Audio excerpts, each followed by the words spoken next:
तरक्की के बावजूद चुनौतियों के बीच। सुरेश सेठ का यह आर्टिकल है जिसमें ये कहते हैं, पिछले दशक में देश ने बहुत तरक्की की है। अब यह विकासशील से विकसित देश होने की ओर अपने कदम बढ़ा रहा है। 2-3 वर्ष में तीसरी आर्थिक शक्ति बनने जा रहा है। आर्थिक विशारदों के मुताबिक देश ने 7% की जो आर्थिक विकास दर प्राप्त की है वह अपने आप में प्रशंसनीय है, जबकि दुनिया के संपन्न देशों की आर्थिक विकास दर भी 4% से अधिक नहीं। जहां पूरी दुनिया ने महामंदी का मुकाबला किया, वहां अपने देश ने विस्तृत बाजार और तत्पर मांग के कारण इस मंदी को छका दिया। यह सही है कि फेडरल बैंक की दरों के बढ़ने के कारण भारत से विदेशी निवेश भगोड़ा हुआ, लेकिन चूंकि देश के घरेलू निवेशकों की आस्था भारतीय अर्थव्यवस्था की प्रतिदान क्षमता में थी, इसलिए भारत की निवेश व्यवस्था के साथ वह हाराकिरी नहीं हुई जो दूसरे देशों में देखने को मिली। सबसे उल्लेखनीय बात यह थी कि इसरो के अभियान नासा के मुकाबले बहुत किफायती रहे।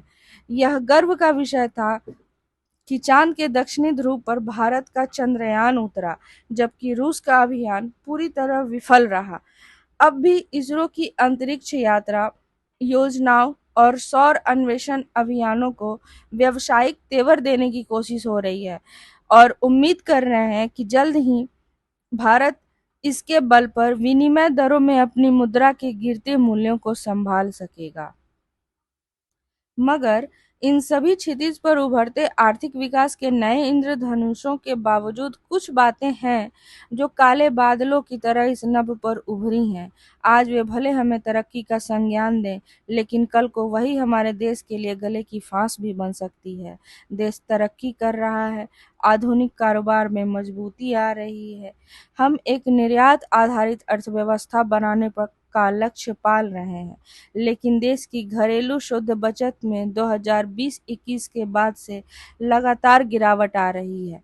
पिछले 3 वर्षों में देश के परिवारों की शुद्ध बचत 9 लाख करोड़ रुपए से अधिक घट गई है।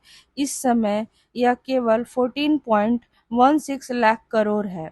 बेशक 2017-18 के बाद यह शुद्ध बचत का सबसे निचला स्तर है। तब शुद्ध बचत 13.05 लाख करोड़ रुपए थी। सिर्फ 2020-21 में एक बार लगा था कि शायद हम 10% आर्थिक विकास दर पर पहुंचकर स्वतः स्फूर्त अर्थव्यवस्था को छू लेंगे। तब इन परिवारों की घरेलू बचत भी 23.29 लाख करोड़ रुपए हो गई थी। यह बचत ही देश के पूंजी निर्माण का आधार होती है। यह घरेलू बचत ही देश के लघु और कुटीर उद्योगों के निवेश के लिए पूंजी का स्रोत होती है। यह घटी इसलिए क्योंकि महंगाई बेलगाम रही। पिछले 2 वर्षों से अपनी मौद्रिक नीति में रेपो रेट को उच्चतम स्तर पर बढ़ाकर, ब्याज दरों को ऊंचा करके, कर्ज को महंगा करके, तरलता को घटाने का जो प्रयास किया गया था, उसे भारत ने स्वीकार नहीं किया। मध्य वर्ग और निम्न मध्य वर्ग की एक बड़ी कोटि पैदा हो गई, जिसे देश की सत्ता के अनुसार उन 25 करोड़ लोगों ने बनाया था जिसे वे गरीबी रेखा से बाहर ले आए थे। इस मध्य वर्ग और निम्न मध्य वर्ग की मांग में कमी नहीं आई और इसके अलावा वे अधिक ब्याज दरों के बावजूद कर्ज की दर को बढ़ाते रहे। इसके कारण जो मांग पैदा हुई वह मूलभूत पदार्थों की नहीं, सुविधा वस्तुओं या दिखावे की वस्तुओं की है। इससे देश में उत्पादकों का रुख भी बदला। लोग छोटी छोटी कारों की जगह बड़ी कारों और छोटे फ्लैटों की जगह बड़े फ्लैटों की खरीद की ओर भाग रहे हैं। यही नहीं, एक और नया सच सामने आया कि ग्रामीण इलाकों में खपत बढ़ने लगी है। इसने शहरों की खपत को पीछे छोड़ दिया। अब मात्रात्मक वृद्धि 12.8% तक पहुंच गई है और शहरी मांग उसके मुकाबले में घटकर 5.7% रह गई है। नेल्सन आईक्यू की रिपोर्ट के अनुसार यह वृद्धि गैर खाद्य क्षेत्रों में हो रही है। खाद्य की तुलना में गैर खाद्य क्षेत्रों में लगभग दोगुनी है।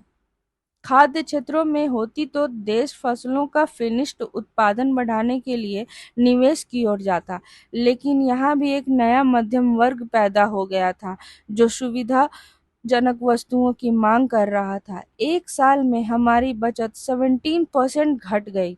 जीडीपी में बचत का हिस्सा 50 वर्ष में सबसे कम हो गया। एक देश जो निर्माण पथ पर बढ़ना चाहता हो, जो अर्थ विशारदों के अनुसार कम से कम 8% विकास दर प्राप्त करना चाहता हो, वहां अगर घरेलू बचत और जीडीपी में बचत कम होगी और घरेलू खर्चे वर्ष भर में 54% बढ़ जाएंगे, तो ऐसी असंतुलित अर्थव्यवस्था में विकास दर को स्थायित्व कैसे मिलेगा? स्थिति कुछ ऐसी नजर आ रही है कि देश तो विकसित हो जाएगा, लेकिन उसमें रहने वाले अधिकांश जनता गरीब और मूल वस्तुओं को तरसती रहेगी। उसे अनुकंपा की घोषणाओं पर जीना पड़ेगा। विकास की दर चंद धन कुबेरों के क्षेत्र में सिमट जाएगी। नए आंकड़े बता रहे हैं कि हमारे देश से रिकॉर्ड स्तर पर युवा शक्ति का पलायन विदेशों की ओर हो रहा है। चाहे हम तात्कालिक तौर पर संतुष्ट हो सकते हैं कि वहां से प्रवासी भारतीयों द्वारा जो पैसा भारत में आता है, जिसे रेमिटेंस कहते हैं, वह काफी अधिक है, लेकिन यह रेमिटेंस भारत का मूल नहीं बन सकती। मूल भावना चाहिए थी कि उस युवा शक्ति को जो भारत में रहती, भारत के सकल घरेलू उत्पादन में अपने निवल प्रतिदान को बढ़ाती, लेकिन उसे तो विदेशी मीडिया में बिकने के लिए भेज दिया गया और यहाँ बाकी रह गया तेजी से बूढ़ा होता देश।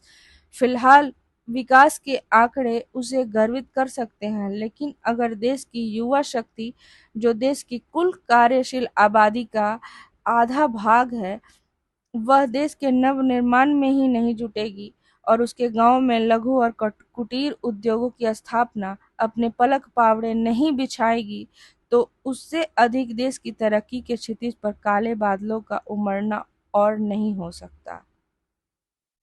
जरूरी है कि देश की युवा शक्ति देश में ही रहे, देश के नवनिर्माण में योगदान दे, लेकिन उसके लिए उसे चाहिए आकर्षक उत्पादन और रोजगार योजनाएं, जो गांव और कस्बों से लघु और कुटीर उद्योगों के रूप में सहकारी आंदोलन के योगदान के साथ उभरे।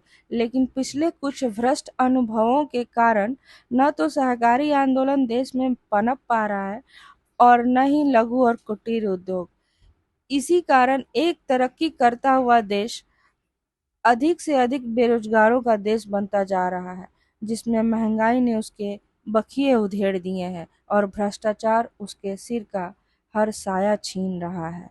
धन्यवाद।